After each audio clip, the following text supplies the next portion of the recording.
Good morning, नमस्ते, सुप्रभात बच्चों। हिंदी व्याकरण की कक्षा में मैं विवेक मिश्रा आप सभी का स्वागत करता हूं। और आज का जो हमारा विषय है वह है संज्ञा। आज हम संज्ञा के बारे में जानेंगे।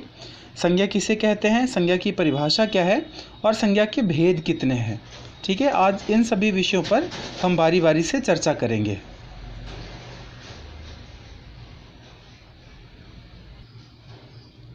जी हाँ, जैसा कि आपने पहले भी पढ़ा होगा, आपके जो है पुरानी कक्षाओं में पढ़ाया गया होगा, बताया गया होगा कि किसी व्यक्ति, वस्तु, स्थान अथवा भाव के नाम को संज्ञा कहते हैं। और जिसका भी कुछ भी नाम होता है वो संज्ञा होता है। इस बात को भी आप हमेशा ध्यान रखेंगे। आइए बात करते हैं संज्ञा के भेद की।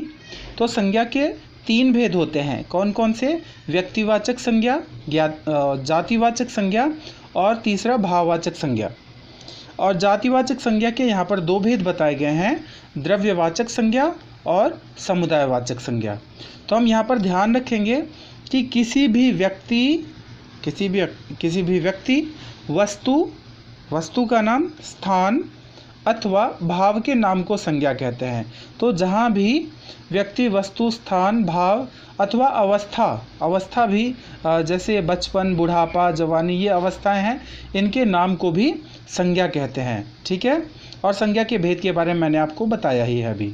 अब मैं बारी बारी से एक एक जो संज्ञा के भेद हैं उन पर चर्चा करता हूँ। तो सबसे पहले यहाँ पर देखेंगे व्यक्तिवाचक संज्ञा। व्यक्तिवाचक संज्ञा किसे कहते हैं? तो स्पष्ट है यहाँ पर कि किसी विशेष अथवा निश्चित व्यक्ति, वस्तु अथवा स्थान का बोध कराने वाले व्यक्तिवाचक संज्ञा कहलाते हैं। कौन कौन?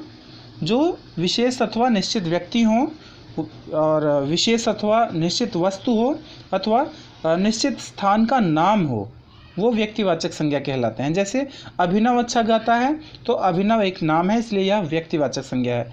मैं हैदराबाद घूमने गया, हैदराबाद स्थान का नाम है, इसलिए ये व्यक्तिवाचक संज्ञा हुआ। किसान ने गन्ने की फसल काटी, तो किसान और गन्ना यहाँ पर दोनों व्यक्तिवाचक संज्ञा होंगे। इसी प्रकार से हिमालय सबसे ऊंचा पर्वत है, तो हिमालय पर्वत का नाम है, इसलिए हिमालय व्यक्तिवाचक संज्ञा है। ठीक है, अब यहाँ पर यही बताया भी गया है कि सभी वाक्यों में रंगीन शब्दों से विशेष व्यक्ति, स्थान, वस्तु का बोध हो रहा है, अतः ये व्यक्तिवाचक संज्ञा है। ठीक है, अब व्यक्तिवाचक संज्ञा में शामिल हैं कौन कौन? सभी व्यक्तियों के नाम, स्थानों के नाम, सभी वस्तुओं, देशों, महाद्वीपों, नदियों, सागरों के नाम, सभी पुस्तकों के नाम। कुछ पुस्तकों के नाम यहाँ पर लिखे हुए हैं। अब आइए आगे हम बात करेंगे यहाँ पर जातिवाचक संज्ञा की। तो जातिवाचक संज्ञा किसे कहते हैं, इसके बारे में यहाँ पर बताया गया है कि किसी व्यक्ति, प्राणी, वस्तु अथवा स्थान की संपूर्ण जाति का बोध कराने वाले शब्द जातिवाचक संज्ञा कहलाते हैं। तो जहाँ पर जाति का बोध होता है, जैसे प्रदूषण से हर देश परेशान है। देश किसी का नाम नहीं है, चूँकि संपूर्ण जाति है एक देश, कई देश हैं, इस वजह से यहाँ पर देश में जातिवाचक संज्ञा होगी। लड़के ने चोर को भागते हुए देखा, तो लड़के का कुछ नाम नहीं है, लड़के तो कोई भी हो सकते हैं, तो इसलिए यहाँ पर लड़के में भी जातिवाचक संज्ञा है। दादाजी कुर्सी पर आराम कर रहे हैं, तो दादाजी निश्चित व्यक्ति का नाम तो है नहीं, तो दादा जो है एक दादा जैसे होते हैं वैसे सभी के दादा होते हैं। दादा कोई नाम नहीं है, एक पदवी है जो सबके लिए, सभी जो है जो रिश्तेदारों, सभी के जो रिश्तेदार होते हैं उनमें जो दादा की पदवी होती है, तो दादा किसी व्यक्ति विशेष का नाम नहीं होता बल्कि एक जाति है। संसार में बहुत कम शेर बचे हैं, शेर भी एक जाति है। ठीक है, इसलिए यहाँ पर जातिवाचक संज्ञा होगी। अब हम यहाँ पर बात करेंगे जातिवाचक संज्ञा के उपभेद की। तो जातिवाचक संज्ञा के 2 उपभेद माने जाते हैं, द्रव्यवाचक संज्ञा और समुदायवाचक संज्ञा। अब बात करेंगे द्रव्यवाचक संज्ञा की। तो ऐसी जातिवाचक संज्ञाएं जो पदार्थ मतलब ठोस या तरल के रूप में होती हैं। ठोस मतलब जो दबाने से न दबे, और तरल मतलब जो गीली हो, तो इनके रूप में होती हैं, जिन्हें नापा या तौला जा सकता है। द्रव्यवाचक संज्ञाएं कहलाती हैं। जैसे सोना, चांदी, लोहा, पीतल, मिट्टी आदि, ये सभी क्या हैं, ये द्रव्यवाचक संज्ञाएं हैं। ठीक है। अब है समुदायवाचक संज्ञा। तो समुदायवाचक संज्ञा किसे कहते हैं कि जिस समूह किसी समूह का बोध कराने वाले संज्ञा शब्द समुदायवाचक संज्ञा शब्द होते हैं। जैसे सेना ने देश की रक्षा की, तो सेना क्या है, एक समुदाय है। ठीक है। कक्षा में बच्चे पढ़ रहे हैं, कक्षा बच्चों का समुदाय है। भीड़ ने आग बुझाने में मदद की, तो भीड़ लोगों का समूह जो है वो यहाँ पर समुदायवाचक संज्ञा होगी।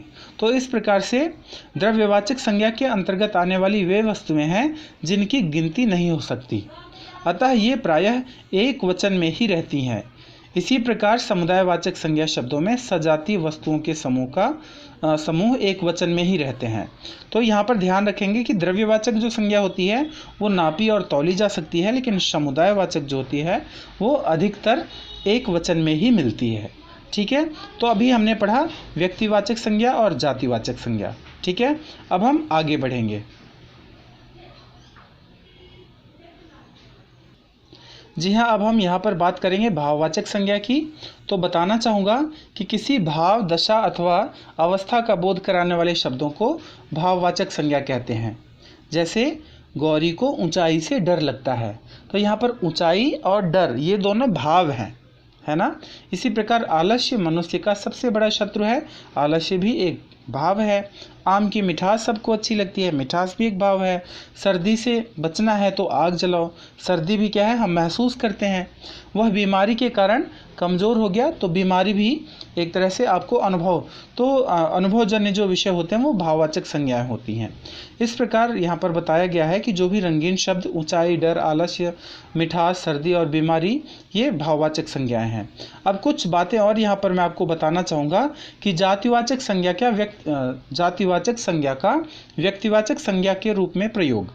जैसे महात्मा जी जैसा कोई नहीं बन सकता, तो महात्मा, तो वैसे तो बहुत से महात्मा होते हैं, लेकिन यहाँ पर विशेष रूप से गांधी जी के लिए प्रयोग किया गया है। तो जातिवाचक संज्ञा जो है ये यहाँ पर व्यक्तिवाचक संज्ञा हुई है। ठीक है। इसी प्रकार नेताजी वीर और देशभक्त थे, तो नेता तो बहुत होते हैं, लेकिन नेताजी जो है सुभाष चंद्र बोस जी के लिए प्रयुक्त किया जाता है। ठीक है। आगे हम देखेंगे व्यक्तिवाचक संज्ञा का जातिवाचक संज्ञा के रूप में प्रयोग। अब अभी उसका जस्ट उल्टा देखेंगे, ठीक उल्टा उसका कैसे होता है कि कोई व्यक्ति अपने गुण दोषों के कारण किसी वर्ग की पहचान बन जाता है।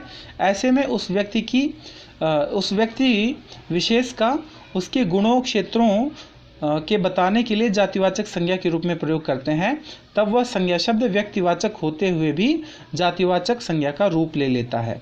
जैसे आज रावणों की कमी नहीं है, तो रावण तो वैसे तो एक ही था, व्यक्ति विशेष का नाम था, लेकिन ऐसा कहा गया कि आज रावणों की कमी नहीं है, तो यहाँ पर अहंकारी लोगों के रूप में उसकी पहचान की जा रही है, इसलिए यहाँ पर यह जातिवाचक संज्ञा होगा। वह वर्तमान का हरिश्चंद्र है। हरिश्चंद्र का मतलब यह नहीं कि जो राजा हरिश्चंद्र थे वो, बल्कि उनके गुणों के कारण, उनका गुण क्या था, सत्य बोलना, तो सत्य बोलने के कारण उनकी तुलना की गई है, इसलिए यहाँ पर भी जातिवाचक संज्ञा माना जाएगा हरिश्चंद्र। जयचंदों से सावधान रहो, जयचंद तो एक ही था, लेकिन यहाँ पर आपको बताया गया है उदाहरण के तौर पर तुलना दिखाई गई है, तो यहाँ पर जयचंदों में भी जातिवाचक संज्ञा होगी।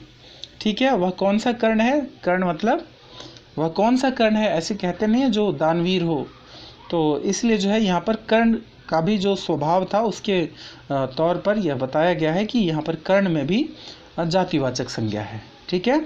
तो जहाँ पर उदाहरण के तौर पर किसी का जो है एक रूप प्रस्तुत किया जाए, किसी चाहे वो अच्छा हो चाहे बुरा हो, दोनों रूपों की जहाँ पर तुलना की जाती है, वहाँ पर व्यक्तिवाचक संज्ञा के जगह पर या व्यक्तिवाचक संज्ञा न हो करके वहाँ पर जातिवाचक संज्ञा हो जाती है। ठीक है। अब यहाँ बताना चाहूँगा भाववाचक संज्ञा के रूप में जो है भाववाचक संज्ञा का जातिवाचक संज्ञा के रूप में प्रयोग कैसे करते हैं। हाँ, तो बताना चाहूँगा कि भाववाचक संज्ञा का प्रयोग बहुवचन में होने पर वह जातिवाचक संज्ञा का कार्य करती है। जैसे राहुल ने सभी दौड़ें जीतकर तहलका मचा दिया। इसी प्रकार सच्चा मनुष्य वही है जो अपनी दुर्बलताओं को जीत ले। कठिनाइयों के बीच धैर्य भी रखना चाहिए, कठिनाइयों के बीच भी धैर्य रखना चाहिए। ठीक है, तो इस प्रकार से यहाँ पर भाववाचक संज्ञा जो है वो जातिवाचक संज्ञा के रूप में प्रयोग की गई है। आगे बात करेंगे विशेषण का जातिवाचक संज्ञा के रूप में प्रयोग। तो विशेषण शब्द बहुवचन में प्रयोग होने पर जातिवाचक संज्ञा का रूप ले लेते हैं। कैसे? उदाहरण दिए गए हैं, अच्छों की संगति में रहो, अच्छों की संगति में रहो, यहाँ पर जो है विशेषण की वजह से यह जातिवाचक संज्ञा हो गया है। दुर्बलों की मदद हमारा कर्तव्य है, तो जो कमज़ोर लोग हैं उनकी मदद करना हमारा कर्तव्य है। तो दुर्बल शब्द जो है वैसे तो विशेषण है, लेकिन यहाँ पर दुर्बलों एक जातिवाचक संज्ञा के रूप में यह प्रस्तुत किया गया, इसलिए यहाँ पर जातिवाचक संज्ञा होगी। ठीक है, अब यहाँ पर कुछ उदाहरण दिए गए हैं भाववाचक संज्ञाएं बनाना। सुख, दुख, प्यार, घृणा जैसे मूल शब्द से भाववाचक संज्ञा होते हैं। सुख, दुख, प्यार, घृणा जैसे शब्द मूल रूप से भाववाचक संज्ञा होते हैं।